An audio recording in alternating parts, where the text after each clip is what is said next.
चलो सर्वात पहिल्यांदा तर मी स्वतः तुमच्याकडनं माफी मागतो, तुमची माफी मागतो की 8-10 दिवस थोडासा आपला जनरली जो स्टडी प्लॅन मंथ एंडच्या अगोदर यायला पाहिजे, म्हणजे मंथ एंडला यायला पाहिजे. नॉर्मली आपला 31 मे 2024 ला हा स्टडी प्लॅन यायला पाहिजे होता, पण एक 10 दिवस आपण हा स्टडी प्लॅन थोडासा डिले केला, म्हणजे झाला ऍक्च्युली तो. त्याबद्दल मी पुन्हा एकदा क्षमस्व किंवा माफी मागतो. स्टार्ट करूया. पण त्या दरम्यान एकही बरी गोष्ट झाली की आरआरबीचे एक नोटिफिकेशन येऊन गेलं. आता मी असं म्हणणार नाही, त्याला जस्टिफाय करणार नाही की आरआरबीचं नोटिफिकेशन येण्यासाठी मी थांबलो होतो, असं काहीच नाही. पण बाय द टाइम ते नोटिफिकेशन येणं अपेक्षित होतंच, आणि ते नोटिफिकेशन आल्यामुळं या स्टडी प्लॅन मध्ये आरआरबीच्या हिशोबाने अभ्यासाचं नियोजन जे हे आता आपल्याला करायला सोपं जाईल. आजच्या व्हिडिओमध्ये सगळ्यात पहिल्यांदा मी काय काय केलंय की जे आपले रेग्युलर स्टडी प्लॅन असतो, जसं की विजेता बॅचेस असतील किंवा मग मागचे जुने विद्यार्थी असतील, मागच्या वर्षी प्री फेल झालेले विद्यार्थी असतील, प्री पास झालेले विद्यार्थी असतील, अशा लोकांचा एक स्पेशल स्टडी प्लॅन जो नेहमीप्रमाणे आपण देतो तो वाला आहेच. सोबत यावेळेस काय केलं की स्पेशल ग्रामीण बँकांसाठी नेमकं आपलं प्लॅनिंग कशा पद्धतीने असलं पाहिजे त्या संदर्भात आहे. जानेवारीमध्ये मी एक स्टडी प्लॅन तुम्हाला दिला होता, एकदम सुरुवातीला स्टडी प्लॅन बद्दल एक व्हिडिओ टाकला होता, आणि त्यानंतर मी सगळी टीम जी तुमच्या समोर यायचो एव्हरी मंथला.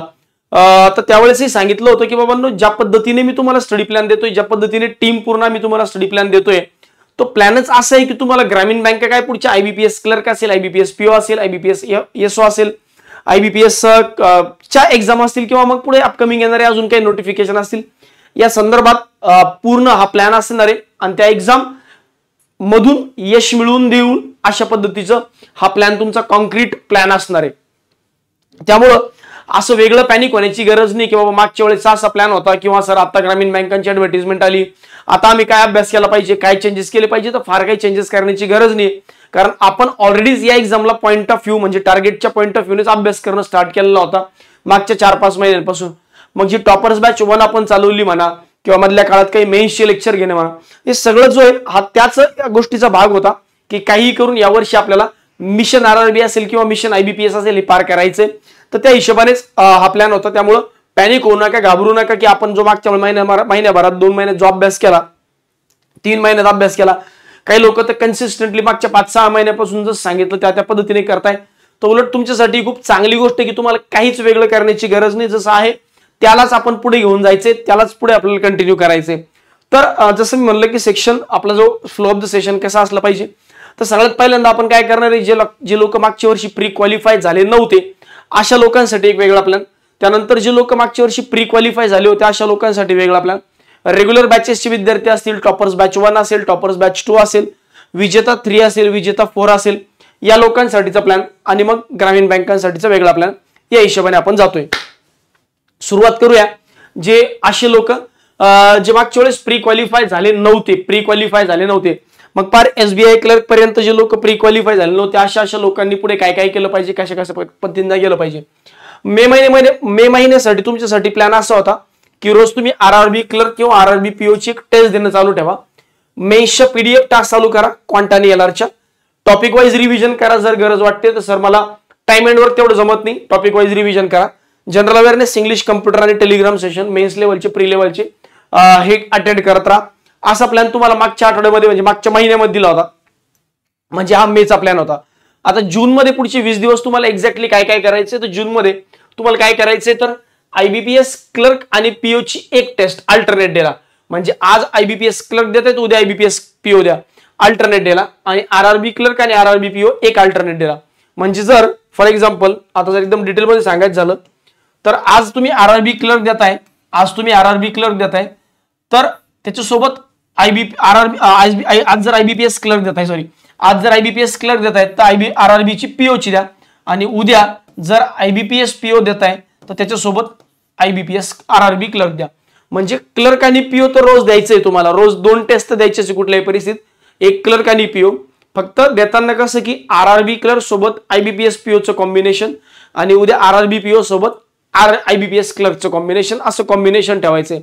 याच्या मागचं रिझन असं आहे की रिसेंटली जर तुम्ही नोटिफिकेशन बघितलं असेल तर नोटिफिकेशन मध्ये एक चेंज अपेक्षित आहे म्हणतात. आयबीपीएस म्हणते की आम्ही अशा प्लॅनिंग मध्ये आहोत की आरआरबी साठी पण आम्ही सेक्शनल टायमिंग अलाउ करतोय किंवा सेक्शनल टायमिंग ठेवतोय. तो एक रिझन आहे ते एक आहे की बाबा चला ठीक आहे, जर उद्या तसं झालं तर आपलं अगोदरच त्या हिशोबाने आपली तयारी असावी. दुसरं एक रिझन आहे की बरेचदा मुलं काय करतात की 45 मिनिटांची एक्झाम आहे किंवा ऑनलाईन टेस्ट आहे, बरोबर आहे. जर 45 मिनिटांची ऑनलाईन टेस्ट आहे तर त्या 45 पैकी रिजनिंग पासून चालू करतात आणि मग रिजनिंग जमत राहतं. सपोज पीओ प्री लेवलला म्हणा किंवा आरआरबी क्लर्क लेवलला म्हणा जमत राहतं. मग आपण ते क्वेश्चन सॉल्व्ह करत पुढे जातो. पण असं होतं की नंतर लक्षात येतं की यार 27, 28, 30 मिनिटं झाले आणि 30 मिनिटांमध्ये माझं पूर्ण आरआरबीचं क्लर्कचं म्हणा किंवा पीओचं म्हणा पूर्ण रिजनिंग संपलं आणि मग लक्षात येतं की 15 मिनिटं आता राहिले आपल्याजवळ आणि आता पूर्ण क्वांटचं सेक्शन बाकी आहे. अगोदरच क्वांट अवघड जातो आणि मग आपण काय करतो, पुन्हा त्याला क्वांटला 15 मिनिटं देतो. मग अशा परिस्थितीमध्ये क्वांटमध्ये शेवटी अटेम्प्ट होत नाही, 2-3 मिनिटं असेच वाया जातात. म्हणून पहिलं काम काय केलं पाहिजे की सेक्शनल टायमिंग जर लावला तर तिथं कसं होतं की 20 मिनिटांचा टायमिंग आहे, बरोबर आहे. 20 मिनिटांचा आयबीपीएस क्लर्क मध्ये म्हणा किंवा आयबीपीएस पीओ मध्ये म्हणा, क्वांटसाठी 20 मिनिटं, रिजनिंगसाठी. मग त्या स्पेसिफिक 20 मिनिटात मला काही करून अटेम्प्ट करायचे जास्तीत जास्त, कारण 20 मिनिटांमध्ये मी तसंही त्या सेक्शन मधून बाहेर पडणार आहे. मग त्या 20 मिनिटांमध्ये मी काय केलं पाहिजे, तर मग मला त्या 20 मिनिटांचं टाइम मॅनेजमेंट, क्वेश्चन सिलेक्शन जे हे स्पेसिफिक करावं लागेल, स्पेसिफिक निवडावं लागेल. म्हणून मुद्दामून मी म्हणतोय की आयबीपीएस क्लर्क किंवा आयबीपीएस पीओची अल्टरनेट डेटा टेस्ट देत राहा, सो दॅट तुम्हाला सेक्शनल टायमिंगची सवय लागेल. आणि समजा उद्या जर आयबीपीएसने काही चेंजेस केलेच नाही, आयबीपीएसने काहीच चेंज नाही केलं, तर तोही आपल्याला पॅटर्न लक्षात असला पाहिजे की चला ठीक आहे, त्या 45 मिनिटांचं बायफर्गेशन कसं असलं पाहिजे, 23 मिनिटं क्वांटला, 22 मिनिटं रिजनिंगला. मग सुरुवातीला कधी क्वांट घ्या, रिजनिंग शेवटी ठेवा. काही टेस्टमध्ये सुरुवातीला रिजनिंग घ्या, शेवटी क्वांट ठेवा. कधी असं करा की सुरुवातीला क्वांट जर घेतलं तर सुरुवातीला नॉन कमर्शियलचे क्वेश्चन, नंतर कमर्शियल. कधी कधी असं घ्या की सुरुवातीला कमर्शियल नंतर नॉन कमर्शियल. क्वांट रिजनिंग मध्ये घेताना सुरुवातीला सेटिंग अरेंजमेंट पझल, नंतर मिसलिनियस किंवा अगोदर मिसलिनियस नंतर सेटिंग अरेंजमेंट पझल. बघा की तुम्हाला नेमकं कोणत्या पॅटर्न मध्ये चांगला स्कोर येतोय आणि ज्या पॅटर्न मधून तुम्हाला चांगला स्कोर येतोय, ज्या सेक्शन मधून, ज्या सिलेक्शन मधून, तो सिलेक्शन किंवा क्वेश्चन सिलेक्शनची प्रोसेस जी पुढे कंटिन्यू करा. आता बरेच जण काय म्हणतात की सर आम्ही जेव्हा ऑनलाईन टेस्ट देतो तेव्हा ऑनलाईन टेस्टमध्ये आमचे कमर्शियलच्या अटेम्प्ट पर्यंत आम्ही पोहोचत नाही आणि पोहोचलो तरी क्वेश्चन सुटत नाही. काय होतं, तुम्हाला मुळात टाइमच आपण 20-22 मिनिटांचा, 23 मिनिटांचा क्वांटला देतो. आता 22-23 मिनिटांमध्ये अराउंड 25 एक क्वेश्चन नॉन कमर्शियलचे असतात, 12-13 क्वेश्चन 25 प्लस असतात, 12-13 क्वेश्चन कमर्शियलचे असतात. मग त्या 20-22 मिनिटांमध्ये आपण काय करतो की ते 25 अटेम्प्ट करण्याचा प्रयत्न करतो आणि टाइम संपून जातो. मग समजा 1-2 मिनिटं उरला जरी तर 1-2 मिनिटात आपण एवढं पॅनिक असतो कमर्शियलचा अटेम्प्ट केला तरी होणार नाही. म्हणून एक सवय लागावी, एक क्वेश्चन सिलेक्शन आपण या पॅटर्नही बघावं आणि सगळ्यात महत्त्वाचं आपला एक कॉन्फिडन्स वाढावा की चला ठीक आहे, जर मी सुरुवातीला कमर्शियल घेतलं तर मला कमर्शियलचे अटेम्प्ट होतात, अरिथमॅटिकचे अटेम्प्ट होतात, म्हणून मी ते अटेम्प्ट सुरुवातीला घेऊन बघावे. काही फरक पडत नाही, काय होईल, त्या टेस्टमध्ये स्कोर कमी येईल, काही विशेष फरक पडणार नाही. पण त्याने हे तुमच्या लक्षात येईल की अरे हा, जर मी सुरुवातीला कमर्शियल घेतलं तर माझा अटेम्प्ट वाढू शकतो, मला कमर्शियल सॉल्व्ह करता येऊ शकतं. भलेही माझा नंबर ऑफ अटेम्प्ट कमी होतील, काही प्रॉब्लेम नाही, पण याचा इम्पॅक्ट कुठे होईल, जेव्हा ऍक्च्युअल एक्झाम मध्ये 2-3 मिनिटं तुमच्याकडे उरतील आणि कमर्शियलचे अटेम्प्ट करायला तुम्ही जाताल तेव्हा तुमच्या लक्षात येईल की अरे जर मी टेस्टमध्ये कमर्शियलचे अटेम्प्ट करू शकायचो तर आता तर माझ्याकडून टेस्ट ऍक्च्युअल ऑनलाईन एक्झाम मध्ये पण कमर्शियलचे अटेम्प्ट होणारच आहे. तर हवाला जो माइंडसेट आहे, हवाला माइंडसेट डेव्हलप होणं आवश्यक आहे आणि हा डेव्हलप होण्यासाठी सुरुवातीला कमर्शियल घेऊन बघा, 2-4 टेस्ट देऊन बघा. त्या टेस्ट तुम्ही काय म्हणू शकतो, आपण देवाच्या टेस्ट म्हणून आपण देऊन बघा. म्हणजे त्या टेस्ट आपण म्हणतो ना मॅच मध्ये ट्रायल बॉल, तर ट्रायल बॉल म्हणून देऊन बघा. ठीक आहे. सोबत मागच्या याच्यामध्ये क्वांट आणि एलआरच्या मेन्सच्या पीडीएफ टास्क मी तुम्हाला सांगितल्या होत्या. अजूनही सुरुवातीला मी म्हणेल की अजून एक 20 दिवस त्या कमर्शियलच्या क्वांटच्या मेन्स आणि रिजनिंगच्या मेन्सच्या पीडीएफ टास्क चालू ठेवा. सो दॅट काय होईल, या पीडीएफ टास्क जर रेग्युलरली चालू राहिल्या तर आणखी थोडंसं मेन्सची प्रॅक्टिस होता येईल. पुढच्या महिन्यापासून म्हणजे 1 जून पासून आपण परमनंटली मेन्सच्या सेक्शनल टेस्टवर शिफ्ट होणार आहे आणि मग त्यावेळेस पुन्हा आपल्याला काही डाऊट राहून जाऊ नये किंवा मेन्समध्ये मला हे जमत नाही, ते जमत नाही, हवाला पाठ राहून जाऊ नये, म्हणून त्यासाठी. बाकी जीएला 2-1 तास, इंग्लिशला 1-2 तास, कम्प्युटरला 1 तास आणि टेलिग्राम सेशन, अशा पद्धतीने तुम्ही लोकांनी हे रेग्युलरली चालू ठेवायचंय. आता हे झालं असे लोक जे लोक मागच्या वर्षी प्री क्वालिफाय झाले नव्हते. आता जे लोक या मागच्या वर्षी प्री क्वालिफाय झाले होते म्हणजे ज्यांनी वेगवेगळ्या मेन्सच्या एक्झाम दिल्या, बरोबर आहे, ज्यांनी वेगवेगळ्या मेन्सच्या एक्झाम दिल्या, अशा लोकांनी नेमकं काय करायचं, अशा लोकांनी अभ्यास कशा पद्धतीने केला पाहिजे. तर तुमच्या प्लॅनमध्ये काय फार जास्त बदल नाहीच केलाय, म्हणजे बदलच नाही केलाय ऑलमोस्ट. कारण की काय की तुम्ही ऑलरेडी तुम्ही लोक फक्त एक गोष्ट बदलली आहे, जी लिहायची राहिली माझ्याकडनं ती इथं लिहितो की आरआरबी पीओ आणि क्लर्कची टेस्ट जी तुम्ही अल्टरनेट डेला देता त्याच्याऐवजी आयबीपीएस क्लर्क आणि पीओची टेस्ट द्या. आयबीपीएस पीओ आणि क्लर्कची टेस्ट अल्टरनेट डेला. तुम्ही 2-2 टेस्ट देऊ नका, सध्या तुम्ही एक-एकच टेस्ट द्या. तुम्ही असं पॅटर्न ठेवा, आज हे, उद्या हे, परवा आहे आणि चौथ्या दिवशी हे, म्हणजे 4 दिवसांचा पॅटर्न तुमचा रिपीट चालला पाहिजे. आज आरआरबी पीओ, उद्या आरआरबी क्लर्क, परवा दिवशी आयबीपीएस पीओ आणि त्याच्या पुढच्या दिवशी आयबीपीएस क्लर्क. असा 4-4 दिवसांचा पॅटर्न तुमचा चालला पाहिजे. रोज एक-एकच टेस्ट द्या, 2-2 टेस्ट तुम्ही देऊ नका. जुलै महिन्यामध्ये आपण 2-2 टेस्टला स्टार्ट करूया. ठीक आहे. एक रोज मेन्सची सेक्शनल टेस्ट द्या, क्वांटची किंवा रिझनिंगची. मेन्सच्या पीडीएफ टास्क तुम्ही आता बंद करून टाका. रोज एक मेन्सची सेक्शनल टेस्ट द्या. आज क्वांटची दिली, उद्या रिझनिंगची द्या, परवा पुन्हा क्वांट, पुन्हा रिझनिंग आणि डिटेल अनालिसिस करा. याने काय होईल, याने तुम्ही हळूहळू मेन्सच्या हिशोबाने पूर्ण तयार होऊन जाताल याच 20 दिवसामध्ये. कम्प्युटर करा 1 तास, टेलिग्राम सेशन आहेत, इंग्लिशला 2-1 तास आणि जीएला 2-1 तास अशा हिशोबाने ठेवा.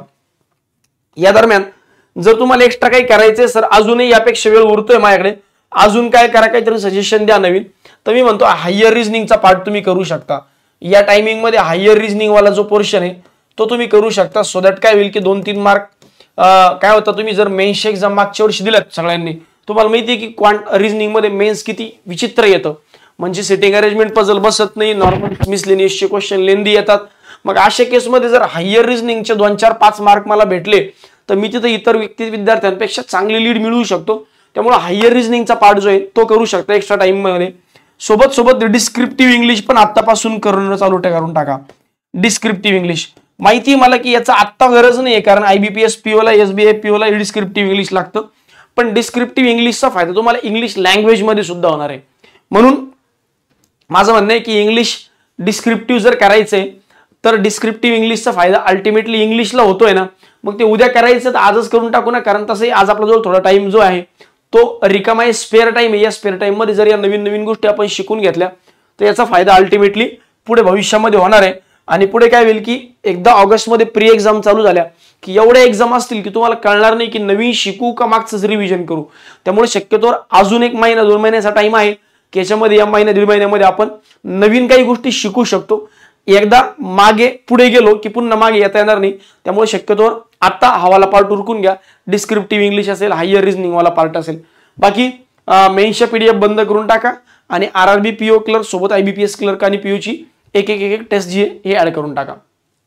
बर, त्यानंतर टॉपर्स बॅच 1 चे जे विद्यार्थी आहेत बघा, टॉपर्स बॅच 1 चे, टॉपर्स बॅच 1, एकच मिनिट मध्ये ब्लर होते, जरा क्लिअर कर त्याला.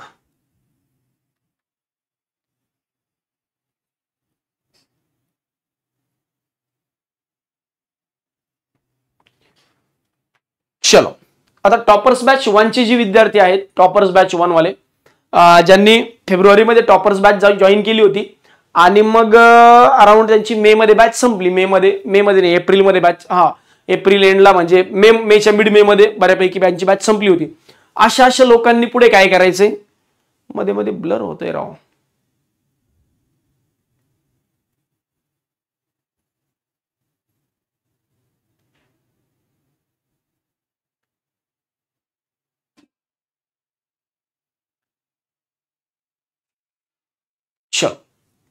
आता टॉपर्स बॅच 1 चे जे विद्यार्थी, अशा विद्यार्थ्यांना सांगितलं होतं मागे की बाबा तुम्ही सध्या ना प्रीची प्रॅक्टिस करा. म्हणजे काय होईल की एकदा प्रीची कन्फर्म प्रॅक्टिस झाली की मग पुढे प्रीची प्रॅक्टिस करायची पुन्हा गरज पडणार नाही. बऱ्यापैकी प्रीच्या पीडीएफ तुम्ही सॉल्व्ह केल्या. आता तुम्ही काय करा की आरआरबी क्लर्कची आणि आरआरबी पीओची अशा 2 टेस्ट द्या. आरआरबी क्लर्क आणि आरआरबी पीओ 2 टेस्ट द्या आणि त्याचं डिटेल अनालिसिस करा. 1 इच म्हणजे काय, एक पीओची एक क्लर्कची. सध्या तुम्ही आयबीपीएस क्लर्क वर जाऊ नका, सध्या आयबीपीएस पीओ वर जाऊ नका. सध्या मी म्हणते तुम्ही आरआरबी क्लर्क आणि आरआरबी पीओच द्या. यासाठी फक्त तुम्ही काय करायचंय माहितीये का की क्वांटचं जेव्हा सेक्शन तुम्ही अटेम्प्ट करताय त्याच्यासाठी 23 मिनिटांचा वेळ ठेवा आणि रिझनिंगचं सेक्शन जेव्हा तुम्ही अटेम्प्ट करताय यासाठी तुम्ही 22 मिनिटांचा वेळ ठेवा. मग तुम्हाला जे योग्य वाटतं तुम्ही क्वांट पासून चालू करा. सुरुवातीला 23 मिनिटं अटेम्प्ट करा, जेवढे होतील तेवढे जे सोपे अटेम्प्ट आहेत ते करा. नंतर रिझनिंग या सेक्शनवर या आणि मग रिझनिंगचे अटेम्प्ट करा 22 मिनिटांमध्ये पुढच्या. किंवा जर तुम्हाला वाटलं की नको सर मला रिझनिंग सोपं जातं, मग रिझनिंग पासून चालू करा. पहिले 22 मिनिटांमध्ये as maximum as possible attempt करून घ्या आणि मग उरलेले 23 मिनिटं क्वांटला द्या. अशा हिशोबाने क्लर्क मध्ये पण आणि पीओ मध्ये पण किती अटेम्प्ट होत आहेत, अटेम्प्ट वाढत नाहीये त्याच्याबद्दल जास्त विचार करू नका, कारण सुरुवातीला अटेम्प्ट कमीच होतील, स्कोर कमीच येईल. पण जसं शक्य आहे तसं टेस्ट देणं चालू ठेवा. 15-20 दिवसामध्ये हळूहळू सुरुवातीला 30 आणि 35 अटेम्प्ट होतील, मग ते कुठेतरी 40 वर जातील, मग ते हळूहळू 42-45 वर जातील, मग ते हळूहळू पुढच्या 20-25 दिवसामध्ये 50-55 वर. RRB PO बद्दल बोलतोय मी. क्लर्कचे तर सुरुवातीला 40-45 अटेम्प्ट होतील, मग नंतर हळूहळू 50 होतील, 52 होतील, 55 होतील, एखाद्या दिवशी पुन्हा 48 वर येईल, पुन्हा 52-53 वर जातील. तर ते हळूहळू वाढ जाणारी गोष्ट आहे, त्याच्यामुळे काळजी करू नका, टप्प्याटप्प्याने देत राहा. बरोबर. सोबत मी मागच्या महिन्यामध्ये तुम्हाला सांगितलं होतं की बाबांनो, मेन्सच्या PDF सॉल्व्ह करा, मेन्सच्या sectional topic wise PDF solve करा, सो दॅट आणखी कन्सेप्ट क्लिअर होतील. काही लेक्चर रिव्हिजन बघायचे असेल ते पण बघून घ्या, ते पण मी तुम्हाला सांगितलं होतं. आता त्याचा फायदा कुठे होणार आहे तुम्हाला, क्वांटा आणि एलआरच्या मेन्सच्या PDF टास्क मध्ये होणार आहे. आता तुम्ही काय करा, क्वांटा आणि एलआरच्या मेन्सच्या PDF टास्क सॉल्व्ह करणं स्टार्ट करून टाका. क्वांटा आणि एलआरच्या मेन्सच्या PDF टास्क, याचा फायदा काय होईल, या मेन्सच्या PDF टास्क जेव्हा तुम्ही सॉल्व्ह करताल तेव्हा तुम्ही जे बॅच मध्ये शिकलेला आहात, जे बॅच मध्ये आपण शिकलोय, क्वांट रिझनिंग वाला पार्ट म्हणा, इंग्लिश वाला पार्ट म्हणा, त्याचं ऍप्लिकेशन तुम्हाला या ठिकाणी करता येईल. क्वांटा आणि एलआरच्या केसमध्ये मॅक्सिमम होईल हे सगळ्या गोष्टी. त्यामुळे डेली काय करा की क्वांटा आणि एलआरची एक तरी मिनिमम PDF सॉल्व्ह करा. जर तुम्हाला असं वाटतंय की एक PDF पटकन सुटते, अजून टाइम एक्स्ट्रा उरतो, तर मग 2-2 PDF पण सॉल्व्ह करू शकता. आता प्री लेवलचे टेलिग्राम सेशन अटेंड करू नका, मेन्स लेवलचे टेलिग्राम सेशन अटेंड करा. जनरल अवेअरनेस आणि इंग्लिशसाठी 1-1.5-2 तास या हिशोबाने इथं देत राहा. असे लोक जे कुठल्या बॅचला आहेत, टॉपर्स बॅच 1 ला आहे, टॉपर्स बॅच 1 चे जे विद्यार्थी होते, जुने विद्यार्थी, अशा लोकांसाठी. आता विजेता बॅच 1 and 2 म्हणजेच टॉपर्स बॅच 2. विजेता बॅच 1 and 2 म्हणजेच कोणती, तर टॉपर्स बॅच 2. आता टॉपर्स बॅच 2 चे जे विद्यार्थी आहेत, टॉपर्स बॅच 2 चे, यांचं जर बघितलं तर बऱ्यापैकी यांच्या आता मेन्स मध्ये बऱ्यापैकी टाइम चाललाय, म्हणजे बऱ्यापैकी मेन्स तुमचं चालू असल्यामुळं मेन्स मध्ये तुमची जवळजवळ 4 तास जातात. क्वांटचं लेक्चर, रिझनिंगचं लेक्चर, इंग्लिशचं लेक्चर, GAचं लेक्चर, काही ऍग्रिकल्चर वाले असतील तर ऍग्रिकल्चर वाले लेकर, तर बऱ्यापैकी टाइम तुमचा जो आहे तो या केसमध्ये जातोय. पण ती इन्व्हेस्टमेंट म्हणा, तो टाइम जो आहे तो तुम्हाला आज न उद्या पुढे युटिलाइज किंवा याचा फायदा होणारच आहे डेफिनेटली. जेव्हा तुम्ही ऍक्च्युअल क्वेश्चन सॉल्व्ह करायला लागताल तेव्हा तुमच्या लक्षात येईल की अरे, प्रीच्या कन्सेप्ट पण खूप चांगल्या पद्धतीने क्लिअर झाले आणि मेन्स पण चांगल्या पद्धतीने जमायला लागले. त्यामुळे हा जो टाइम आहे, हा जो इन्व्हेस्ट करता येतो होऊ द्या, काही प्रॉब्लेम नाही. 2-1 तासांचा याचा होमवर्क असेल तो पण कम्प्लीट करा. म्हणजे अराउंड मी म्हणेल की 6 ते 6.5 तास, अराउंड 7 तास जरी तुमची इथे गेले तर काही फरक पडत नाही, ती एका टाईपची इन्व्हेस्टमेंटच आहे. सोबत टॉपिक वाईज रिव्हिजन स्टार्ट करून टाका. आता तुम्ही पहिल्या 10 दिवसामध्ये काय करायचं, क्वांट आणि एलआरचं टॉपिक वाईज रिव्हिजन करायचं. स्पेसिफिकली क्वांटचं कोणत्या टॉपिकचं रिव्हिजन करायचं या सिक्वेन्सने घ्यायचं.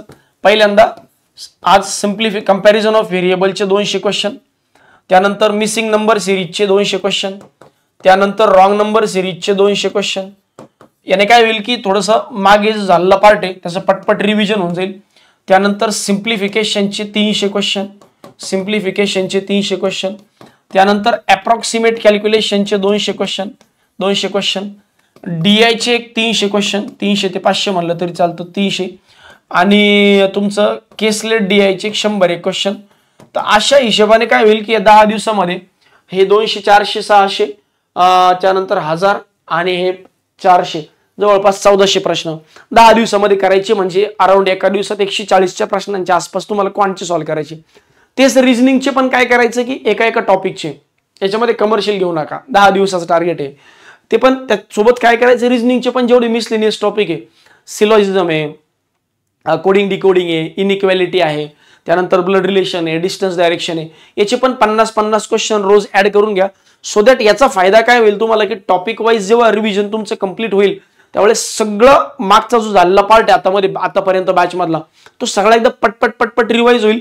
कुठं तुम्ही एखाद्या टॉपिक मध्ये, एखाद्या स्पेसिफिक कन्सेप्ट मध्ये स्टक झाले असाल तर तिथून पण तुम्ही लगेच पुढे निघून जाताल. हे पहिले 10 दिवस करायचं, पहिल्या 10 दिवसात. मग पुढच्या 10 दिवसामध्ये एकदा 10 दिवस झाले, फॉर एक्झाम्पल मी असं एज्युम करतो की बाबा आपलं हे 11 जून पासून 20 जून पर्यंत करायचंय. मग 21 जून पासून पुढे काय करायचं सर, मग 21 जून पासून हे थांबून द्यायचं आणि प्रीच्या PDF टास्क सॉल्व्ह करायच्या. डेली 2 PDF सॉल्व्ह करायच्या. कधी, या 10 दिवसानंतर हे करायचं. आणि सोबत कमर्शियल मॅथ्सचे रोज 50 क्वेश्चन घ्यायचे, कमर्शियल मॅथ्सचे रोज 50 क्वेश्चन, आणि सिटिंग अरेंजमेंट प्लस पझलचे 20-20 क्वेश्चन घ्यायचे. आणि ही गोष्ट आता तसं ऍक्च्युअली सेटिंग अरेंजमेंट प्लस पझलचे 20-20 क्वेश्चन घ्यायची पण गरज नाही, कारण ती इथून अराउंड होऊनच जाणार आहे. त्यामुळे कमर्शियल मॅथ्स आता इथे तुम्ही काय केलं, टॉपिक वाईज रिव्हिजन करताना फक्त नॉन अरिथमॅटिक केलं, म्हणजे मिसलिनियस टॉपिक स्पीड मॅथ्सचे. आता इथून स्पीड मॅथ्स झालं पहिल्या 10 दिवसात, तर पुढच्या 10 दिवसामध्ये कमर्शियलचे क्वेश्चन, रोज 50-50 क्वेश्चन. तोपर्यंत काय होईल, पुढच्या 10 दिवसामध्ये बऱ्यापैकी आता आपला ऍव्हरेज संपलं, रेशो संपलंय, म्हणजे उद्या रेशो संपेल. पुढच्या 10 दिवसामध्ये अजून 3 टॉपिक संपतील, 3 टॉपिक 3 टॉपिक तर आरामात संपतील. म्हणजे काय होईल, पुढच्या 10 दिवसामध्ये तुमच्या 5 टॉपिक असतील तर 5 क्वेश्चन, एका दिवशी 5-5-5 50-50 क्वेश्चन, जास्त होत असेल तर 30-30 40-40 क्वेश्चन. या हिशोबाने कमर्शियलचं पण रिव्हिजन करून घ्या, म्हणजे कंप्लीट सोल्युशन मिळून जाईल या जून एंड पर्यंत. सगळ्या सिलेबसचं रिव्हिजन पण होऊन जाईल, कमर्शियल असेल किंवा नॉन कमर्शियल असेल. आणि पुढे 10 दिवसामध्ये या 10-20 दिवसामध्ये बऱ्यापैकी सिलेबसचं रिव्हिजन झालं की मग आपण हळूहळू सेक्शनल टेस्ट किंवा फुल लेंथ टेस्ट कडे पण हळूहळू जाऊ शकतो. पण पुढच्या 10 दिवसामध्ये फक्त आणि फक्त कमर्शियल नाही करायचं, या 2 PDF पण सोडवायच्या, टॉपिक वाईज रिव्हिजन पण करायचं. वेळ कमी उरत असेल तर ठीक आहे, हरकत नाही, 2च्या ऐवजी 1 PDF झाली तरी चालेल. या PDF तुम्हाला कुठे मिळतील, या PDF मिळतील मेंटरशिप ग्रुपवर, आपल्या मेंटरशिप सेशनचा जो ग्रुप आहे, मेंटरशिप वाला जो ग्रुप आहे याच्यामध्ये मिळतील. याची लिंक जी आहे ही तुम्हाला टेलिग्रामवर टाकून दिली, तुमच्या ऍपमध्ये ही लिंक तुम्ही चेक करू शकता. ठीक आहे. बरं, पुढचा मुद्दा जनरल अवेअरनेस आणि इंग्लिश. हावाला जो पार्ट आहे तो रेग्युलर जसा आहे त्या हिशोबाने चालू ठेवायचा.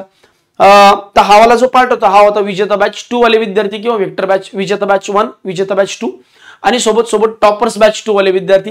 या लोकांनी अशा पद्धतीने करायचे, सो दॅट काय होईल, मेन्स चालू राहील, प्री चालू आहे, प्रीची प्रॅक्टिस चालू आहे. जुलैपासून आपण हळूहळू प्रीच्या sectional test, full length test, sectional test, full length test कडे शिफ्ट होऊन जाऊ.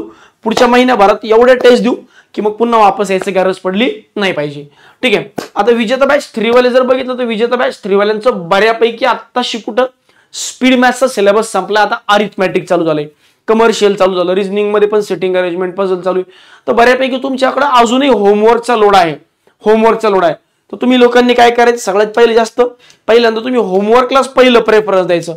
तुम्ही पहिलं काम काय, रेग्युलर बॅचचा होमवर्क आणि मागे झालेले जे टॉपिक आहेत. जर तुम्हाला असं वाटलं की वेळ उरतोय, बघा जर टेंटेटिव्हली बघितलं तर आजही तुमची रेग्युलर बॅच जी 4 तासांची, क्वांट, रिझनिंग, इंग्लिश आणि जी 4-4.5 तासांची.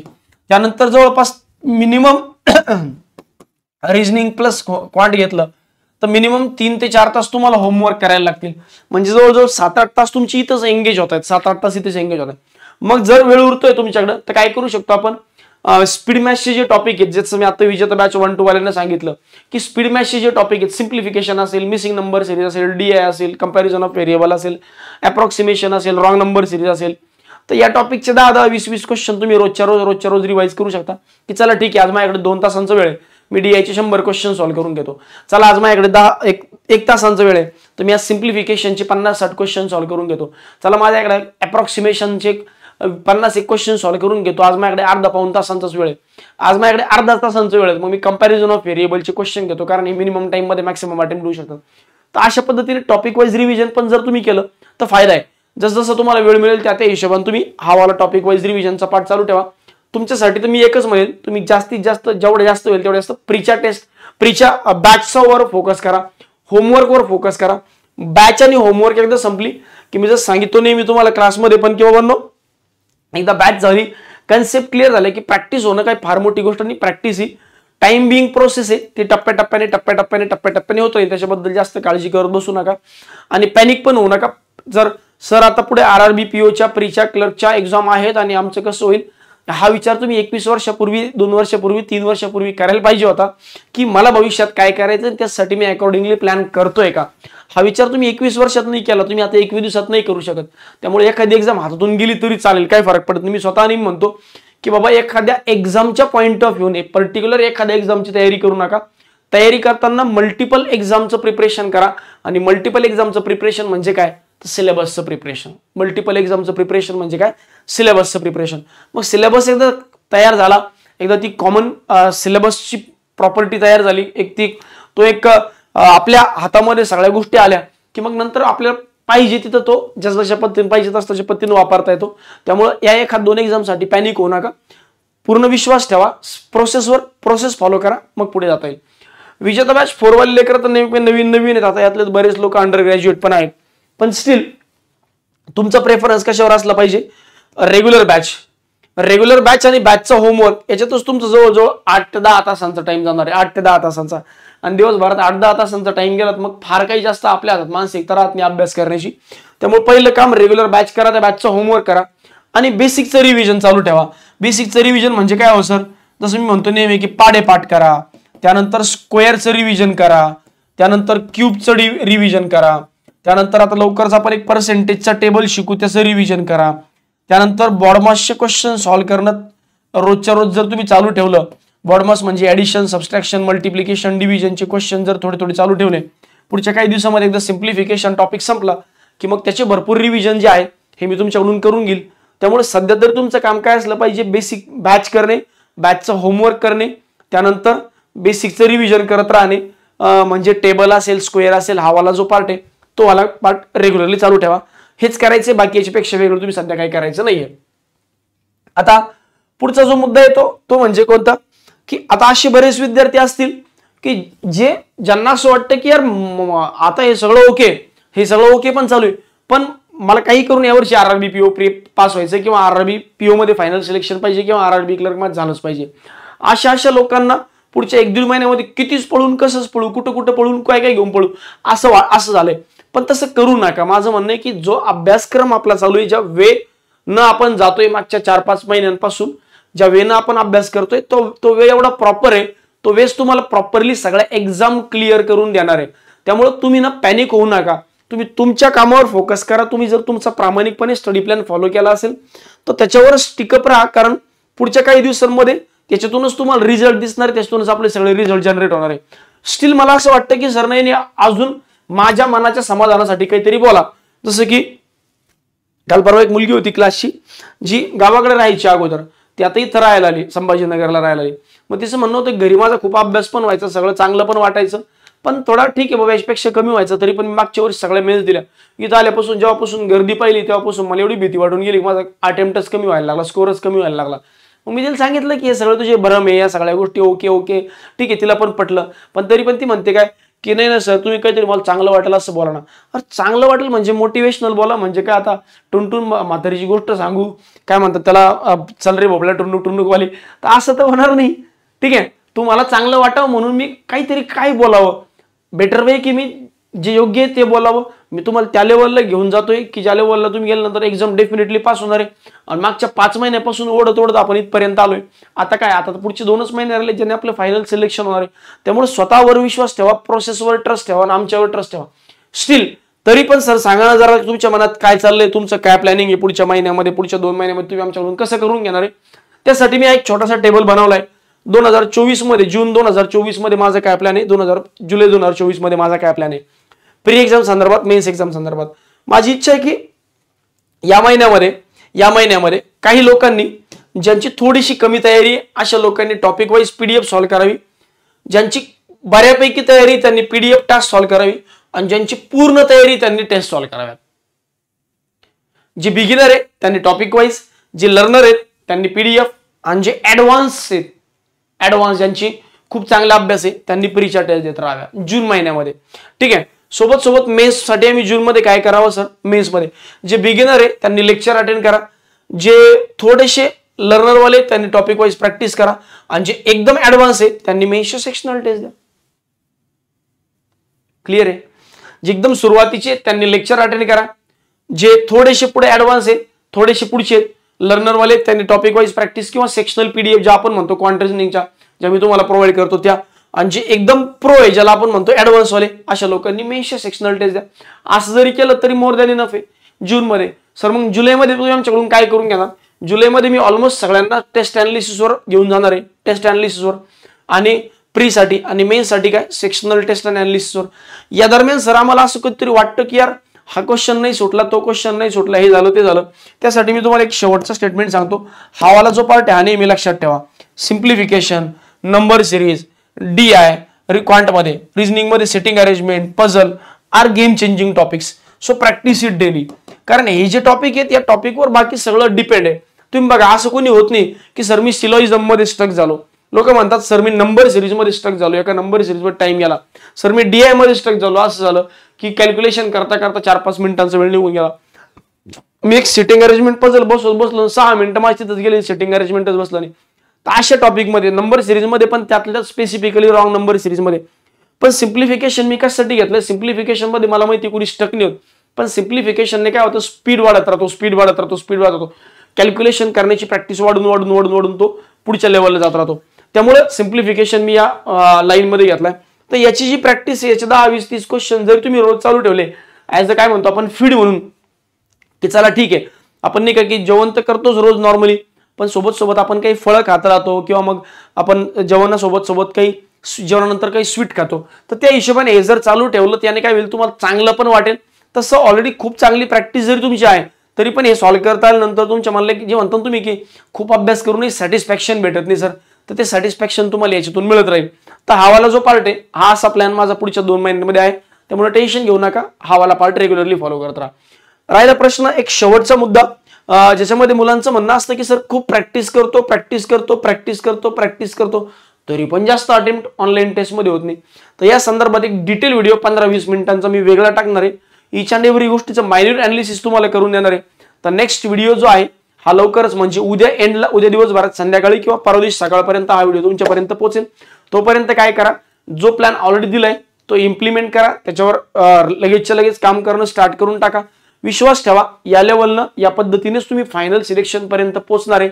फक्त जसं मी तुम्हाला सांगितलंय तसं प्रामाणिकपणे फॉलो करत राहा. आणि जर माहिती आवडली असेल तर कमेंट बॉक्समध्ये लिहायला विसरू नका की कशी माहिती होती, आणि जर तुमचे डाऊट्स असतील तेही कमेंट बॉक्समध्ये लिहा, आणि शेवटी लाईक आणि सबस्क्राईब करा. ठीक आहे, तर भेटूया नेक्स्ट प्लॅनमध्ये किंवा नेक्स्ट व्हिडिओमध्ये. तोपर्यंत टेक केअर, बाय बाय.